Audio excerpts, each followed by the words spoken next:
కాంగ్రెస్ లో Komatireddy brothers war అంటూ political circle లో హాట్ చర్చ నడుస్తోంది. అన్న ఒకవైపు తమ్ముడు మరోవైపు అన్నట్లుగా వ్యవహారం ఉంది. నల్గొండ డీసీసీ అధ్యక్షుడి ఎంపిక విషయంలో తలో మాట. నల్గొండ డీసీసీ అధ్యక్షుడిగా కైలాష్ నేత నియామకం అవ్వగా కైలాష్ నియామకం పట్ల రాజగోపాల్ రెడ్డి హర్షం వ్యక్తం చేశారు. మరోవైపు కైలాష్ ను డీసీసీ నుంచి తొలగించాలంటూ ఏఐసీసీకి వెంకటరెడ్డి లేఖ రాశారు. దీంతో ఇద్దరి మధ్య కోల్ వార్ నడుస్తున్నట్లుగా చర్చ జరుగుతోంది.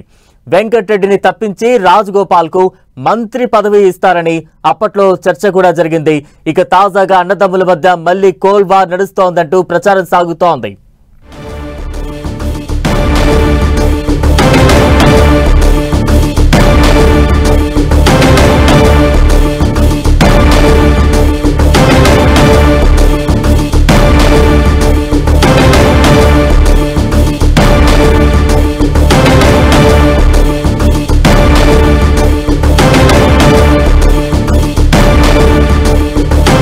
కాంగ్రెస్ లో కోమటిరెడ్డి బ్రదర్స్ వార్ అంటూ పొలిటికల్ సర్కిల్స్ లో హాట్ చర్చ నడుస్తోంది.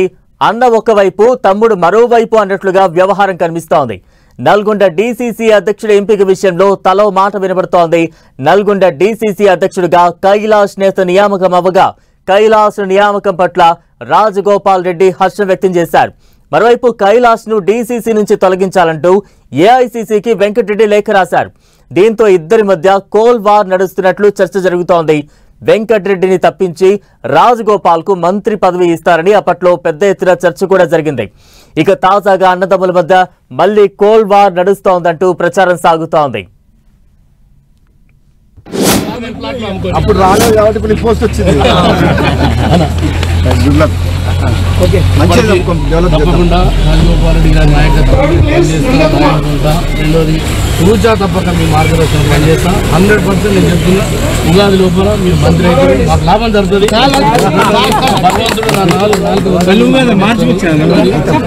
నన్ను చట్టసభలకు ఒక్కసారి పంపిస్తాను.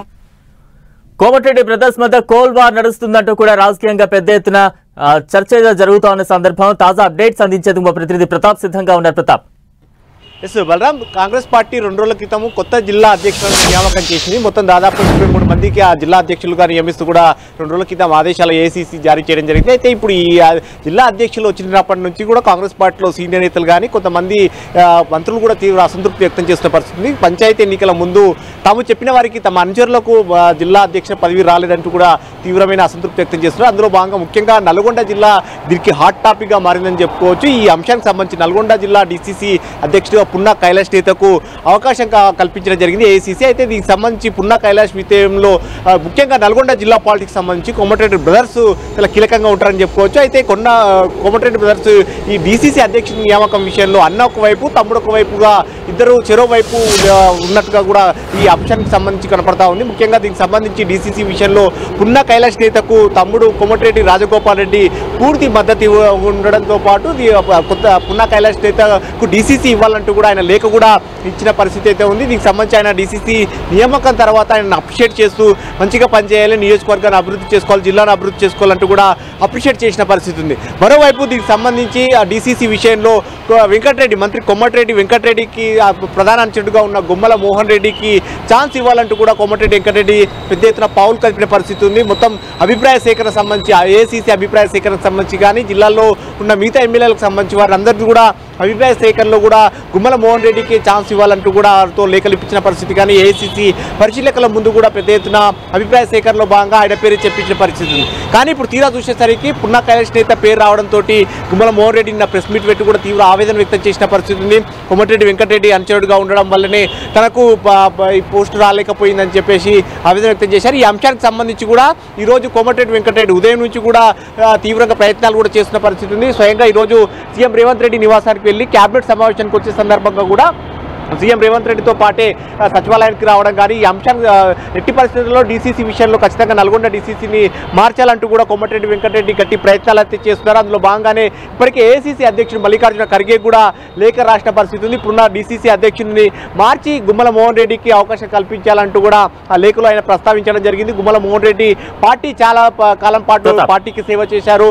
పార్టీకి చేసిన సేవలను దృష్టిలో పెట్టుకొని ఆయనకు అవకాశం కల్పిస్తే అక్కడ పార్టీ స్ట్రెంథెన్ అవుతుందంటూ కూడా ఆ లేఖలో ప్రస్తావించిన అంశం అంశం ఉంది. అయితే ఈ అంశానికి సంబంధించి విషయంలో చూసినట్టయితే కనుక కొత్త డీసీసీ విషయంలో ఒకవైపు రాజగోపాల్ రెడ్డి కొత్త డీసీసీ అధ్యక్షుడికి మద్దతు తెలుపుతుంటే వెంకటరెడ్డి మాత్రం ఆ డీసీసీ అధ్యక్షుడిని తొలగించి గుమ్మల మోహన్ రెడ్డికి అవకాశం కల్పించాలని చెప్పేసి కోమటిరెడ్డి వెంకటరెడ్డి ప్రయత్నం చేశారు. అయితే ఈ వాస్తవానికి ఇద్దరి అన్నదమ్ములకు సంబంధించిన వైరం అనేది కొంతకాలం నుంచి నడుస్తున్న ఒక చర్చ అయితే జరుగుతూ ఉంది. ఇది వాస్తవం ఎంతవరకు అనేది కూడా చూడాల్సి ఉంటుంది. ఎందుకంటే మంత్రి పదవి విషయానికి సంబంధించి కోమటిరెడ్డి రాజగోపాల్ రెడ్డి చాలా కాలం నుంచి ప్రయత్నాలు చేస్తున్న పరిస్థితి ఉంది. తనకు మంత్రి అవకాశం కల్పించాలని చెప్పేసి గట్టి డిమాండ్ చేస్తున్నారు. గతంలో ఏఐసీసీ తనకు హామీ ఇచ్చింది కాబట్టి హామీని నిలబెట్టుకోవాలని చెప్పేసి డిమాండ్ చేస్తున్నారు. అయితే ఈ అంశానికి సంబంధించి ఏఐసీసీ వద్ద చర్చ జరిగినప్పుడు కూడా ఏఐసీసీ మాత్రం ఒక హామీని ఈ అంశానికి సంబంధించి రాజగోపాల్ రెడ్డికి హామీ ఇచ్చాం కాబట్టి అది నెరవేర్చే ప్రయత్నం చేద్దాం, కానీ వెంకటరెడ్డికి హామీ ఇవ్వలేదు కాబట్టి కుటుంబంలో ఇద్దరి అన్నదమ్ములు ఉన్నారు కాబట్టి వెంకటరెడ్డి కాకుండా రాజగోపాల్ రెడ్డికి ఇస్తే ఎలా ఉంటుంది ఒక చర్చ అయితే చాలా కాలం నుంచి జరుగుతుంది. కాబట్టి ఈ అంశానికి సంబంధించి వెంకటరెడ్డి ప్లేస్ లో రాజగోపాల్ రెడ్డికి రీప్లేస్ చేస్తారు. త్వరలో జరిగే క్యాబినెట్ ఎక్స్పాన్షన్ లో ఖచ్చితంగా జరుగుతుందనే ఒక చర్చ కూడా జరుగుతున్న నేపథ్యంలో ఈ డీసీసీ అంశం కూడా ఇప్పుడు మరోసారి చర్చనీయాంశంగా మారిందని చెప్పుకోవచ్చు. Balram. Right, thank you Pratap.